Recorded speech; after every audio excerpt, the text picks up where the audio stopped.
Assalamualaikum warahmatullahi wabarakatuh. Gimana nih anak-anak kabarnya? Semoga sehat-sehat selalu ya. Pada pembelajaran kali ini kita akan belajar tema 1, subtema 3, pembelajaran 1. Ayo selamatkan hewan dan tumbuhan. Disimak baik-baik ya. Perhatikan teks yang terdapat pada layar. Teks tersebut berjudul Ayo Lestarikan Hewan dan Tumbuhan Langka Indonesia. Indonesia merupakan negara kepulauan yang kaya akan beragam jenis hewan dan tumbuhan. Setiap pulau di Indonesia memiliki hewan yang unik dan menjadi ciri khas pulau tersebut. Komodo di Kepulauan Nusa Tenggara Timur merupakan salah satu contoh hewan langka yang dilindungi oleh dunia internasional. Pulau Komodo secara resmi diakui sebagai salah satu dari 7 keajaiban dunia. Pulau ini menjadi sebuah taman nasional yang dikagumi oleh masyarakat dunia. Taman nasional banyak terdapat di Indonesia, seperti Taman Nasional Tanjung Puting di Kalimantan yang melindungi orang-utan. Tujuan dibuatnya taman nasional adalah untuk melestarikan hewan dan tumbuhan yang semakin berkurang jumlahnya. Bertambahnya jumlah penduduk menjadi penyebab utama berkurangnya hutan tempat hidup hewan-hewan tersebut. Pembangunan gedung dan perumahan menjadi penyebab menyingkirnya hewan tersebut dari habitat aslinya. Perburuan liar mengakibatkan hewan tersebut berada di ambang kemusnahan. Teks tersebut membahas tentang keberagaman jenis hewan dan tumbuhan yang dimiliki Indonesia.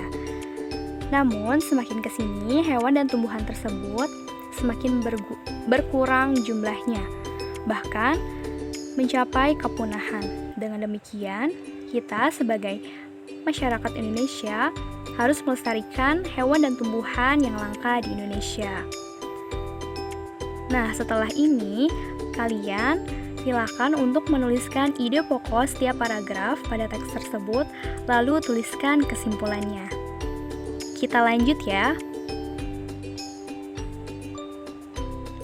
Tahukah kamu, badak bercula 1, komodo, dan harimau Sumatera merupakan jenis hewan yang dilindungi di Indonesia karena hewan-hewan tersebut merupakan hewan yang langka. Nah, apa yang menyebabkan hewan tersebut langka? Yuk, kita simak berikut. Perhatikan dua gambar yang terdapat pada layar. Gambar pertama merupakan gambar hutan dan gambar kedua merupakan gambar perkotaan yang terdiri dari gedung-gedung dan pemukiman.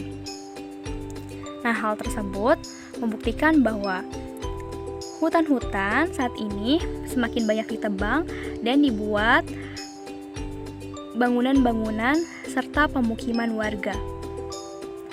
Lalu, apa yang akan terjadi jika hutan diubah menjadi perkotaan? Nah, jika hutan ditebang dan diubah menjadi perkotaan, ekosistem akan terganggu. Hewan-hewan yang hidup di hutan akan kehilangan habitat aslinya, sehingga akan banyak hewan yang mati. Hal tersebut yang menyebabkan hewan menjadi langka.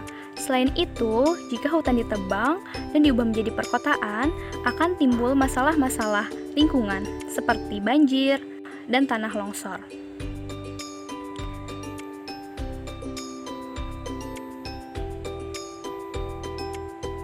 Ternyata jumlah penduduk yang semakin bertambah akan menyebabkan kelestarian hutan di dunia semakin terancam juga.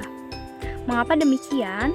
Karena bertambahnya jumlah penduduk, maka akan semakin bertambahnya juga kebutuhan pemukiman penduduk tersebut. Dengan demikian, akan semakin banyak hutan yang ditebang dan diubah menjadi pemukiman warga dan perkotaan.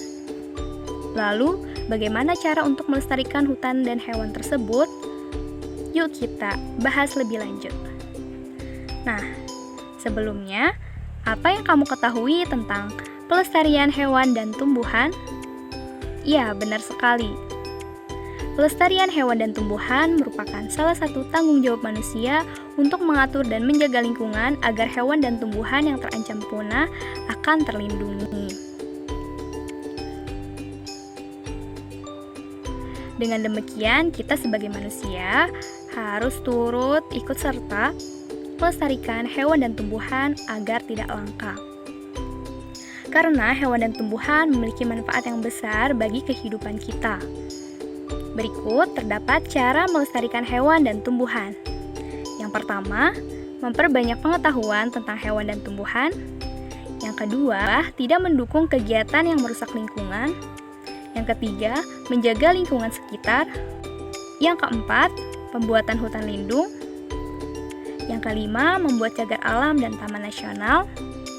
Yang keenam, membuat penangkaran hewan langka untuk melindunginya. Dan yang ketujuh, tidak melakukan perburuan liar.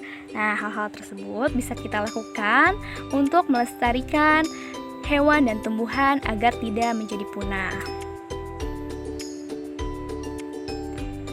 Hewan dan tumbuhan telah memberikan manfaat yang luar biasa bagi kehidupan kita, bukan hanya untuk penduduk Indonesia saja, namun juga untuk penduduk di Asia Tenggara. Kondisi geografis yang sama di negara-negara Asia Tenggara membutuhkan pengaturan dan pemikiran agar penduduk dapat hidup berdampingan dengan memanfaatkan kondisi alamnya.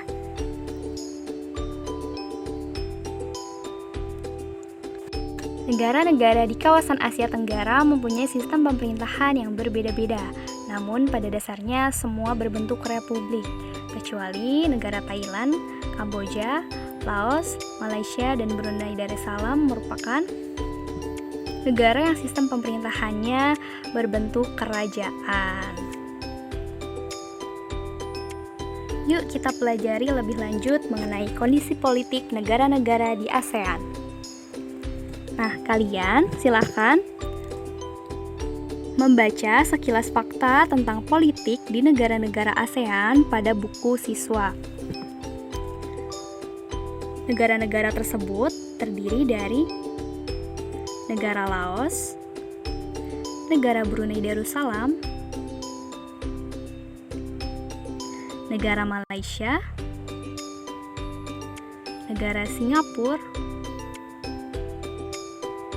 negara Vietnam, negara Filipina,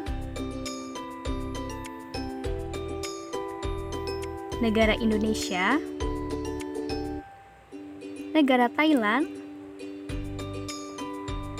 negara Myanmar, dan yang terakhir, negara Kamboja.